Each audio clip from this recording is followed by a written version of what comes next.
সম্মানিত মুসল্লিয়ানে কেরাম, এ আমার আশিকিন জাকিরিন মুহিব্বিন, সম্মানিত মুসল্লিয়ানে কেরাম, আমি আপনাদের সামনে এমন একজন আল্লাহর ওলির ঘটনা বলবো।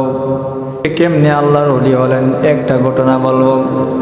আমার যুবক ভাইয়েরা গো, ও আমার সম্মানিত হাজিরিন, আল্লাহর ওলি হজরতে আব্দুল্লাহ আল মুবারক, উনি যৌবনকালে একটা মেয়ের যুবতী মেয়ের প্রেমে পড়েছিলেন।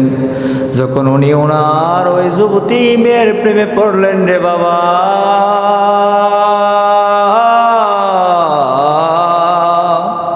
আমার যুবক ভাইয়েরা বন্ধুরা রে আমার, ওই আব্দুল্লাহ আল মুবারক যৌবনকালে ওই মহিলা মেয়েটার প্রেমে পড়লেন।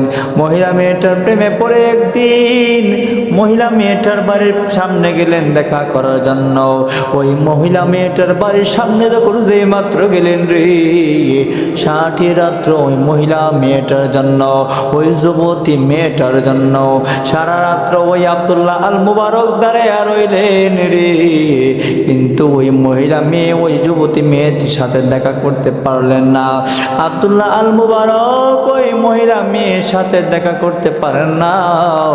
60 রাত্র কনকনা শীতের মধ্যে দাঁড়ায় রইলেন। 60 রাত্র যখন দাঁড়ায় রইলেন, হঠাৎ করে যখন ফজরের টাইম হয়ে গেল গো,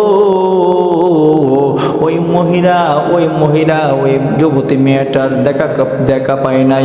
আব্দুল্লাহ আল মুবারক নিজেকে নিজে শরম দিতে লাগলেন, নিজেকে নিজে শরম দিতে লাগলেন, নিজের কাছে নিজে লজ্জাবোধ করতে লাগলেন।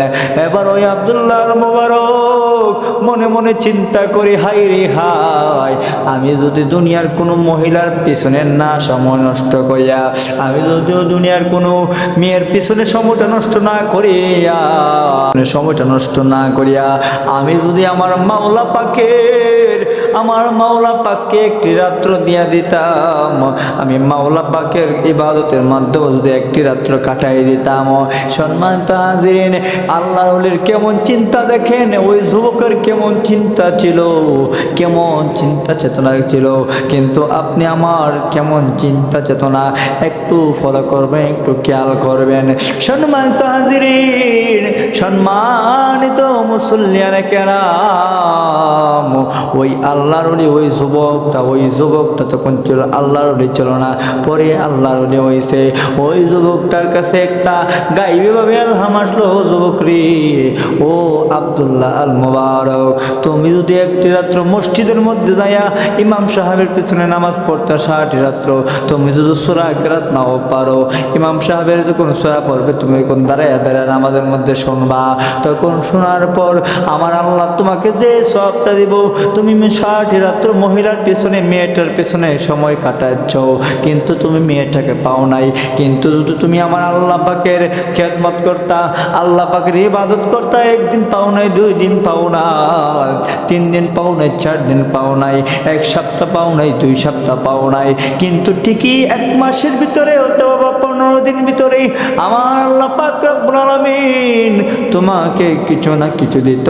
কিন্তু ওই মহিলা মেয়েটার প্রেমে পড়ে তুমি কিছু পাও নাই। এই কথা চিন্তা করে ওই যুবকটা চিন্তা করে, হাই রে হাই, আমার জীবনে আর কখনো কোনো মেয়ের পিছনে সময় কাটাবো না, আমার জীবনে আর কখনো কোনো মেয়ের পেছনে সময় কাটাবো না। আজকের পর থেকে আমি আমার মাওলাকে খুশি করার জন্য সময় কাটাবো। জোরে কন্যা আল্লাহু আকবার।